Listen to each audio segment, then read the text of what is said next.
Kurma baqtağız. Mына ушул көрүнүп турган kurma baq. Kurmanын эки сорту өстүрүлөт. Лимон жана свеча сорттору. Бышканга чейин дагы бир айдан ашык убакыт бар. Азыр ошол kurma baqтын арасына киребиз.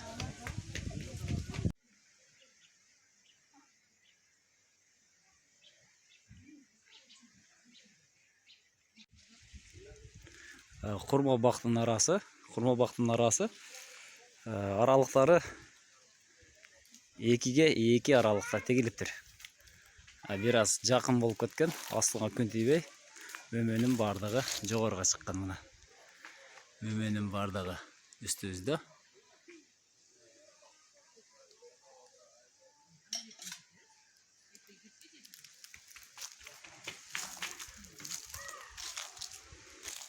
Жакын тегилгендин бир себеби бул kurma дарагынын бутагы морт болгондуктан сынып кетүү коркунучу бар. Ошондуктан муну жакын тегишет.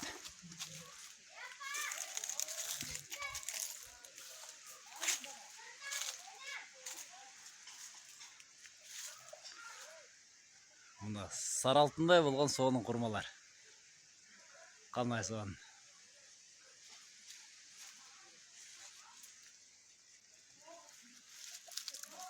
Мына көрүңүздөр. Ийилип болуп аткан kurmalар. Kurma дагы көп жашай турган өсүмдүк. Тез бутап туруш керек, жаңырып туруш. Болбосо майда түйө баштайт. Бутагы эскире баштагандан кийин майда түйө баштайт. Мына бул лимон сортундагы экен. Арасында мынакей бушайын дегендери бар. Муну уже чымчык чокуй баштаган. Мынакей мына бышыктыр. Шуну алып көрөлү. Мына достор, уже бышып калган kurma. Шоколад сортундагы.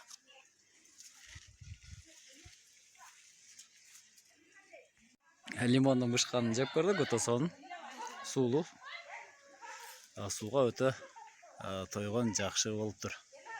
Лимон сортту, свеча сорттору, kurmаны баккан астыны көрүңүздөр.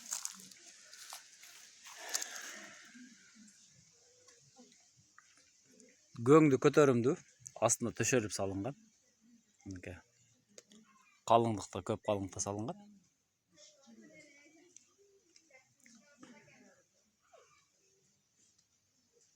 Мына достор. Kurma көңдү жакшы көтөрөт. Азыктандырууду жакшы көрөт. Канчалык күчтүү азыктандырса, ошончолук мөмөнү жакшы тийет. Kurma дээрлик дарылашпайт. Буга курт канча-мынча түшпөйт. Сууга орто чыдамдуу кайракка. Анчалык эле өтө көп сууну көп койбосо деле болот. Негизинен мунун жалбырактары калың болгондуктан анча-мынча курт деле жебейт. Анча-мынча чымчык чокуган болбосо дээрлик муга оору деле түшпөйт. Жөргөмүш кенеси түшөт азыраак. Пока мунун оорулары азыраак десек болот. Мына достор.